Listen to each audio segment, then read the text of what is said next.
According to some engineers, Dubai's famous man-made islands are sinking, something the Palms developer has always denied.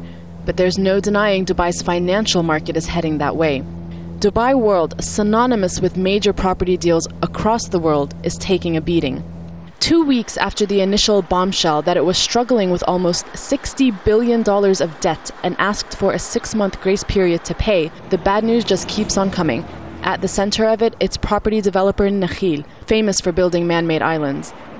It's announced a loss of $3.6 billion in the first half of this year, coupled with a total debt of around $20 billion. The fundamentals behind the economy here, which was 30% dependent on real estate, have been smashed. People aren't buying apartments like they were. There is a glut of real estate coming onto the market. All the developments in Dubai, there just isn't the demand out there from property buyers, and that just isn't people who are already living in the Emirates. We're talking about expatriates, foreigners. Dubai has become far less appealing a destination and an investment location for the international business community over the last 2 weeks. Dubai World is now having to get rid of some of its international properties, like this one. The W Hotel in New York it acquired 3 years ago was sold at auction for a knockdown price.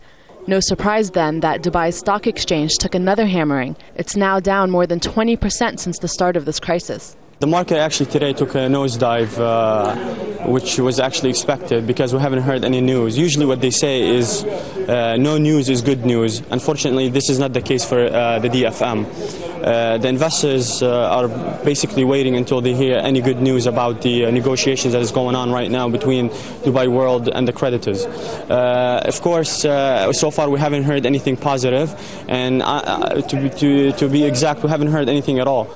Which has got the ratings agencies spooked as well. They grade bonds the world over, and they don't like what they see in Dubai. A further 6 state-owned companies have now been downgraded, many to junk status, meaning their ability to pay off debt is considered weak.